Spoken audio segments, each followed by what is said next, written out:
그런데 자소서가 분명히 우리 청년들을 꾸며주는데 그들의 인생을 좀 더 아름답게 보여주는데 중요한 건 사실이에요. 그런데 이게 거짓말로 익히는 것만큼 이게 안 좋은 것도 없잖아요. 그래서 제가 좀 질문 드리고 싶은 게 있어요. 자소서가 이게 좀 약간 비꼬는 말이라고 생각하거든요. 저는 약간 자소설로 읽히지 않기 위해서 어떤 고민을 좀 해야 될지 이 점에 대해서 얘기를 좀 했으면 좋겠어요. 일단 제일 중요한 거는 진실성이 있어야 된다고 생각해요. 아 근데 그게 좀 어렵잖아요. 진실성 좀 더 구체적으로 말해주세요.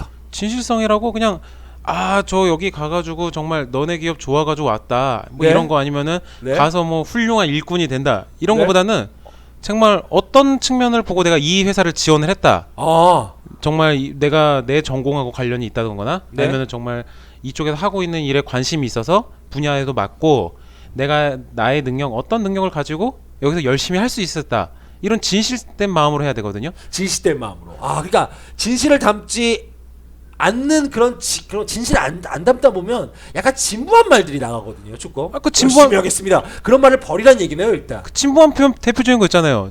저에게 포기란 배추를 셀 때만 쓰는 용어입니다. 이거 와 이거 진짜 언제적 유행한 건지 기억도 안 나는데 아직도 예? 쓰는 사람이 있을 거예요 분명히. 제 생각에는 거기다가 자소서에다 신성한 자소서에다가 별짓을 다 해놓는 사람들이 있다는 얘기네요. 그리고 이제 어느 정도 꾸미는 거는 네. 그거 맞는데 네. 이런 게 있어요. 내가 경험해보지도 않은 거를 쓰는 사람들이 있어요. 제가 이제 받아보면은 아. 그런 게 되게 많은 것 같아요. 그러니까 차라리 내가 경험했던 거를 뭐 뭔가를 덧붙여서 쓰는 거는 그냥 넘어갈 수 있는데 자기가 해보지도 않은 거를 했다고 하고 쓰는 것들이 읽을 때 느껴지는 게 있어요. 아 그러니까 워낙에 약간 좀 말도 안 되는 느낌이 좀 드는 게 있다는 얘기네요. 분명히. 네네 맞아요. 그런 억지성에서 대표적인 게 네. 제가 실제로 면접 봤을 때 네. 제 다다음 주에서 그게 실제로였어요. 네. 어떤 여자분께서 딱 이게 여성이라고 특징을 지었으면 남성도 해당이 되는 거예요. 네. 질문을 할 게 없으니까 그럼 뭘로 무엇을 가지고 우리 회사에 기여할 거냐 했더니 갑자기 푸시업을 하더래요. 의자에서 번뜩 일어나서 스커트를 입은 상태로. 그래서 푸시업을 5번 하더니 할 수 있습니다 하고 외치셨다요. 아. 나름의 근데 섹시미를 강조하는 그 과정이었던 건가요? 그 도대체 이해할 수가 없네요. 그러니까 너무 좀 인위적이네요, 진짜. 우리 정서상. 아니 뭐 표현을 할 게 없으니까 네? 진실된 게 표현을 내가 어떤 능력이나 아니면은 의지를 표현할 게 없으니까 그 체력으로 딱 표현했는데 네? 나중에 나온 얘기 그러더라고요. 그것 때문에 떨어뜨렸다고. 그렇군요. 지금 시대가 온때인데 지금 지금 그러고 앉아 있냐고. 억지로 예를 들어서 뭐 저는 뭐 남자가 갑자기 저는 뭐 가정적인 사람이에요 하면서 갑자기 막 뜨개질하는 모습을 보인다든지 그 말도 안 되는 그런 모습들. 거기다가 또 이제 제가 같은 조에는 옆에 이제 다른 사람께서 이렇게 얘기를 했어요. 그럼 우리 회사에 하는 거 뭐뭐 네? 있냐 얘기를 해보라는 거예요. 그래서 네. 그냥 좀 준비를 못했으면 끝내면 되는데 계속 거짓말을 이어가다가 네? 마지막에는 제가 평소에 인터넷도 많이 보고 하지만 갑자기 기억이 안 나서 막 얼버무리다가 결국엔 뭐 자폭했죠, 자폭. 그러면 결국에는 자기가 지원하는 회사가 뭐 하는 회사인지도 모르고 간 거예요, 그 사람은? 그냥 일단 지원해보고 돼가지고 와가지고 같이 면접 봤어요. 공감자. 근데 그런 사람 완전 최악 아닙니까? 그렇죠. 근데 이제 이미 소설에서 이제 이런 거 있잖아요. 나의 경험이 많은데 네. 일했던 시기나 이런 거를 보면은 네. 그 날짜를 쓰는데도 거짓말을 치면 이게 앞뒤가 잘 안 맞게 돼요. 어떤 자기가 했던 예를 들어서 뭐 자기는 뭐 2000 몇 년도에 뭐 어디 해외로 봉사를 갔어요. 근데 또 다른 부분에서는 한국에서 아르바이트를 하고 있었어요. 이렇게 겹치는 것도 생기고. 맞아요. 예, 그런 것도 좀 완전 있고요. 범죄를 실패하는 케이스죠.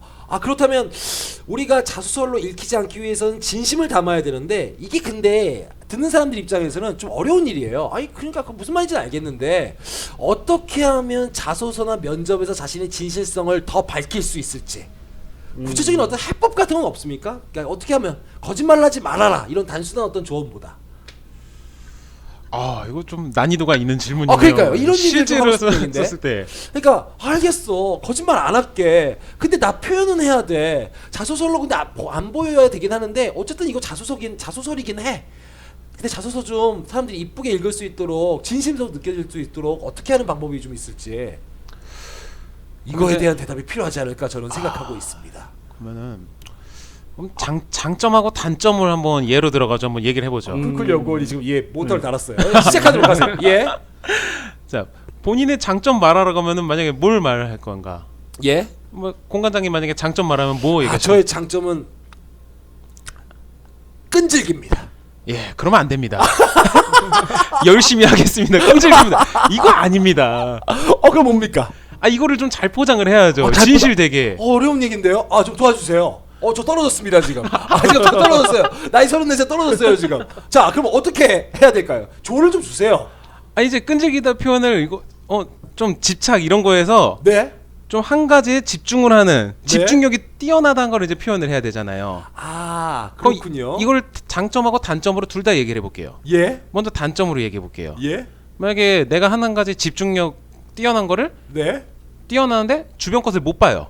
그럼 이거 단점으로 말할 수가 있어요. 네. 제가 포스팅한 글 읽으신 분도 있을 수 있지만 단점을 단점으로 매면 안 되거든요. 그렇죠. 단점에서 내가 이 단점을 극복하기 위한 노력들이라든가 음. 이 단점이 장점으로 보일 수 있다는 걸 보여줘야 돼요. 자, 그럼 예를 들어보겠습니다.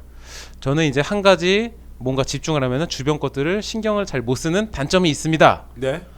하지만 반대로 생각하면은 한 가지 일에 집중력이 탁월하다고 생각할 수도 있는 저의 장점이라고 생각을 합니다. 그래도 이 예. 주변 것들을 챙기기 위해서 네. 이제 마음의 여유를 가지려고 항상 노력을 하고 있습니다.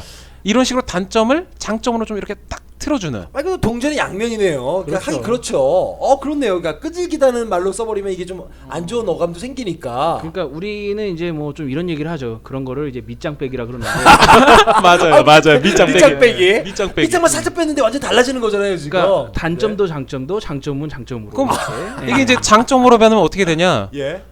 이제 저는 한 가지 일에서 이제 어느 정도 결과물이 완성될 때까지 예. 이게 끝까지 손에 안 놓고 계속 도전하는 장점이 있다. 이제 버릇을 이제 장점으로 드는 거죠. 그런 방법들이 실질적으로 있군요. 그렇다면 우리가 이런 얘기를 좀 해볼게요. 면접이라는 게 어떻게 보면 자소서는 그래도 좀 이렇게 글로 사전에 좀 준비하는 게 좀 있잖아요. 근데 면접은 우리 이렇게 딱 만나서 말 시키면 말 막 더듬거리고 힘들고 막 저절저절 걸리는 사람들이 있잖아요. 그래서 네. 제가 볼 때는 그럼 면접을 붙어야 붙는 거지 않습니까? 결국에는 맞아요. 면접이 어려운 일이지 않습니까? 근데 오늘 면접을 뭐 잘할 수 있는 방법 이런 거보다 면접에서 전혀 말할 필요 없는 정말 쓸데없는 말은 뭐냐? 저는 좀 이게 좀 궁금해요. 어떤 말? 그러니까 어떤 말을 그냥 주저리 쭉 얘기한다고 해서 점수를 주는 게 아니잖아요. 그러니까 해야 될 말만 해야 되는 거지 않습니까? 맞습니다. 맞아요. 해야 될 말입니다. 아까 전에 얘기한 것처럼 팔굽혀펴기 이런 것만 안 하면 돼요. 묻는 거에만 대답하면 되는데. 튀는 행동을 하지 말라는 건가요? 그러면? 그러니까 어떻게? 예. 튀는 행동을 해도 되는데 네. 아니 갑자기 팔굽혀펴기를 왜 합니까? 전후 거기서. 맥락 전혀 없이 어. 대뜸 그런 걸 하지 말라는 그러니까 거군요. 동문서답이잖아요. 그거는 솔직히 아, 네, 그런 것만 안 하면 된다고 생각을 동문서답. 해요. 네. 상대가 한 말을 질문을 정확하게 이해했는지 못했는지를 또 그걸로도 우리가 알 수 있네요. 그렇죠. 질문을 잘 이해하고 그거에 대해서 적절한 대답을 해야 된다. 네, 그렇죠. 그렇고 이런 거는 여기서 덧붙일 얘기가 없을까요? 어떤 행동만은 절대 하지 말라. 일단은 지금 뭐 이것도 제 경험이지만 어디 면접장을 갔어요. 예. 한 명이 뭐 군대처럼 저는 어디 대학교를 나왔으면 이렇게 큰 소리 했어요. 그러니까 저도 면접 처음이었으니까 그날은 네. 목소리 크게 내나? 저는 더 크게 했어요. 저는 저 쿨쿨이는 어디 옆에 사람 더 크게 해요. 아유 그런 행동 할 필요 없습니다. 그냥 예. 명확하고 잘 들릴 수 있게 네. 또박또박 그냥 본인이 느낀 감정을 얘기하도록 하고 네? 그렇군요. 그게 제일 중요합니다. 그 두 분 얘기를 좀 들어보니까 제가 이렇게 좀 이해가 되는데요. 쓸데없는 도박은 걸지 말아라라고 저는 좀 생각이 좀 되나요? 맞아요. 그 제일 중요해요. 그것도 맞는 쓸데없는 말 도박. 같아요. 예. 그러니까 내가 여기서 좀 튀어야 돼. 강박증이 생기다 보니까 그게 별 이상한 짓을 하는 거잖아요. 맞아요. 그렇죠. 사람이 아, 다 알 수가 없거든요. 뭐 백과사전 다 외우고 댕기는 거 아니고 네. 막상 뭐 질문이 들어와요. 네. 모르면 모른다고 얘기했는데 거기서 아는 척하면 이제 자폭 그냥 코스입니다 그냥. 그다음 여기서 한 가지 좀 다른 얘기를 좀 하고 싶은 게 면접에서 아까도 말씀하셨지만 모르는 질문이 나올 수 있잖아요. 예. 네. 그런데 그렇다면 혹시 정말 모르는 질문이 나온 거예요. 네. 그때 정말 몰라요. 이렇게 얘기할 수는 없잖아요. 혹시 얘기해도 돼요. 얘기를 근데 모르다고만 얘기하고 어쩌라고 이럴 수가 있을 수도 없잖아요. 그러니까 혹시 이거를 극복해낼 수 있는 방법이 있을까? 이게 제 질문입니다. 오히려 반대로 물어보는 것도 괜찮은 것 같아요. 반문을 한다? 네, 그러니까 면접관한테? 예. 제가 잘은 모르겠는데 네. 이러이러한 것 때문에 물어보신 게 맞습니까라고 오히려 반대로 물어보고 그 다음에 계속 이야기를 끌어가는 것도 방법일 것 같아요. 그렇게 해서 얘기가 끊기지 않도록. 그렇죠. 쿨쿨한 맞아요. 건 어떻게 생각하시나요? 얘기 끊기지 않는 거는 동감하는데 예. 저는 그냥 모른다고 얘기할 것 같아요. 계속 그냥 모른다. 아니 모르는 거 진짜 모른다고 얘기하는 게 이걸로 물고 들어오는 경우도 있어요. 아. 예를 들면 그냥 모르면 모른다고 이건 예. 대신 이제 잘 모르겠습니다 하고 다른 질문에서 점수를 좀 따야죠. 아, 근데 일단 원칙적으로 면접에서 잘 모른다라고 대답을 하는 게 마이너스인 건 사실이긴 한가요? 어떻게 생각하세요? 전 마이너스 아니라고 봅니다. 아, 오히려 아니라고 본다는 얘기예요? 아니, 그러니까 어느 정도 뭐 한 10가지 질문 안돼 설마 10가지 질문 다 잘 모르겠는데요? 뭐 모르겠습니다. 이러면 이거 문제인데. 이거 당장 탈락이죠. 그냥 이건 잘라야 되는 그렇죠. 거 쓰고. 어차피 보면은 한 6, 7개 대답 잘하다가 하나 못하는 걸 거예요 분명히. 아, 그 상황에서는 그냥 모른다고 하는 게 나아요. 그러면 실질적으로 한 10개 질문 중에서 한 8개 정도 잘하다가 2개 정도는 모른다. 그럼 오히려 그게 더 이 사람 진실하기까지 하네? 이렇게 플러스 점수가 될 수 있다는 얘기네요. 그렇죠. 근데 이렇게 생각하면 돼요. 그냥 그거는 그렇게 얘기하면은 평가할 때 0점인데 아, 만약에 여기서 잘못 대답하면 마이너스예요. 이렇게 그렇죠. 생각하시면 돼요. 그러니까 말 그대로 모르면 모르는 대로 쭉 얘기해야지 막 지어내서 얘기하거나 그렇죠. 맞습니다. 아는 척하거나 그러면 오히려 웃기는 놈이 되는. 그렇죠. 마이너스를 받는 거죠. 그래서 떨어지는 거예요. 그냥 초반에 우리 얘기했던 거 진실성 아. 여기 이어지는 겁니다. 이게. 모든 게 결국 다시 또 진실성으로 수렴이 되고 있는 거라고 볼 수가 있네요. 그렇게 하면 결국 면접에서도 진실해야 되고 자소서에서도 진실해야 된다는 점은 알겠는데, 예. 야, 이 면접이라고 하는 거 근데 그 당사자가 들어가면 어떻게든 자기를 꾸미고 싶잖아요. 그럼 실질적으로 약간 좀 마음을 놓고 내려가야 되는 겁니까? 그냥 뭐 솔직하게 말하고 나오자 이런 느낌인가? 했다. 내가 뭐 있나? 솔직하게 내가 아는 데만 얘기하고 나오자 이렇게 접근하면 오히려 예. 취직 잘 되는 사람들을 보면은 낙천적이고 아, 그냥 될 대로 되라 이렇게 생각하시는 분들이 더 잘 되는 것 같아요. 그냥 자기 아유, 주변의 맞습니다. 생각으로만. 주변에서는 그래요. 그렇죠. 맞아요. 막 이것저것 안절부절 못해가지고 이거 하다가 저거 하다가 이런 사람들이 오히려 잘 안 되고 맞아요. 예. 그냥 이번에 떨어졌어도 이번에 떨어진 걸 교훈으로 삼아서 잘 가보자 하는 친구들은 그렇죠. 한 번에 잘 되는 게 필요 없잖아요. 그리고 본인이 뭐 잘 꾸미는 거 얘기하셨는데 네? 이미 자기소개서 그 글 쓸 때 최대한 꾸미잖아요. 네. 이거 쓴 것만 가서 그냥 또박또박 잘 기억해서 말만 잘해도 돼요. 그렇군요. 여기서 그러면 하나만 좀 질문을 좀 해볼게요. 요즘에 근데 이런 면접이 있더라고요. 압박 면접이라고 해가지고 그 면접 들어온 그 지원자를 극한 지경까지 몰아가는 그런 경우들이 있더라고요. 그 진짜 많습니다. 예를 들어서 막 거기서 SNL이라는 프로그램에서도 막 나오고 그랬었는데 자네 나를 한번 당황시켜보게 뭐 이런 걸 물어본단 말이에요. 그런 거에 대해서도 진실하게 접근해야 될까요? 저 이게 궁금해요. 그런 압박 면접에서는 네. 이제 그때부터 이제 본인의 역량이죠. 좀 역량. 진실은 되는데 순간 대응력. 그렇군요. 만약에 예를 들어서 이제 공관장님이 네. 어디 면접을 갔어요. 직장을 갖고 있는 상태에서 예. 거기 그 좋은 회사 왜 그만두고 일로 와요? 이러고 그런 식으로 막 물어봐요. 거기다가 뭐 이전에서 욕을 할 수는 없거든요. 그렇죠. 진짜 월급 뭐 구리게 주고 밥 맛없어서 왔습니다.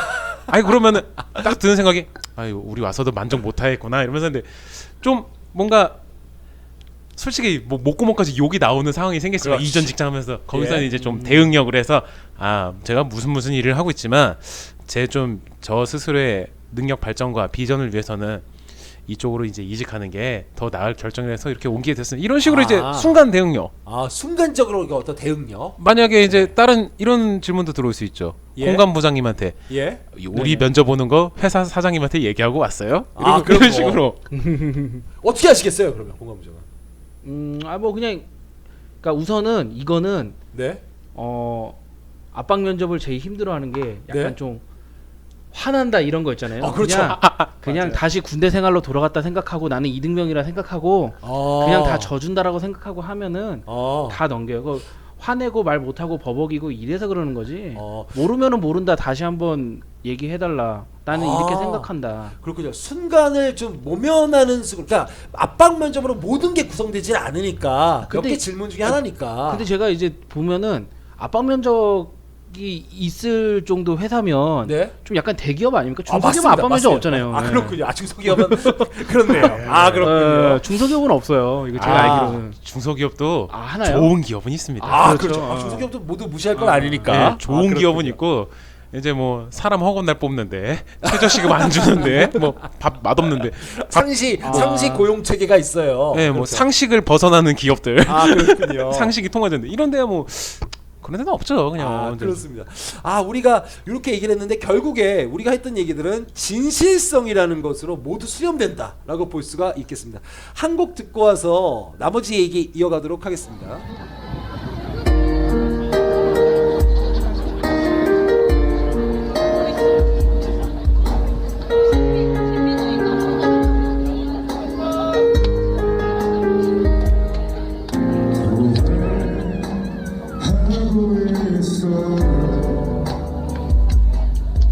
우리 다투던 그날 괜한 자존심 때문에 끝내자고 말을 해버린 거야. 그만 볼 줄 알았어. 나 찾길 바랬어.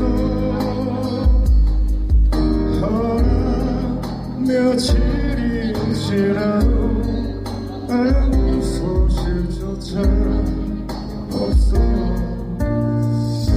내게 너는 항상 잘해줘서 쉽게 생각했나봐. 이제 나라 내 고집 때문에 힘들었던 너를 이 바보야 진짜 아니야. 아직도 나를 그렇게 몰라. 너를 가진 사람 나밖에 없는데 제발 너는 떠나가지 마.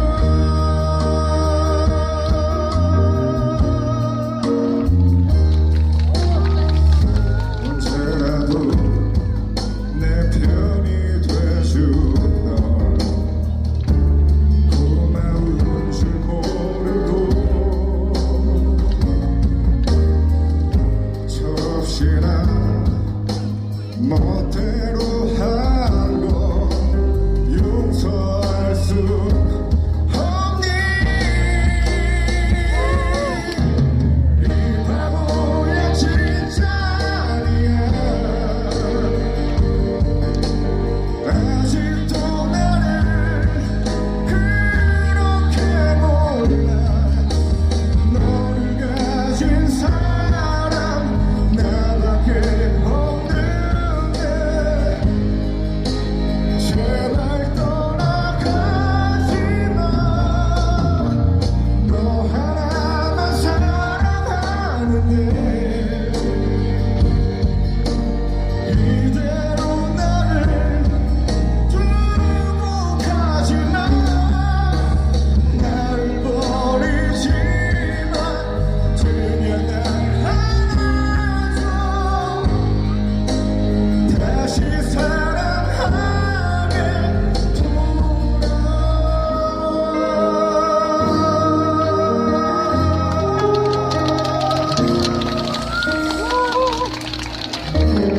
감사합니다.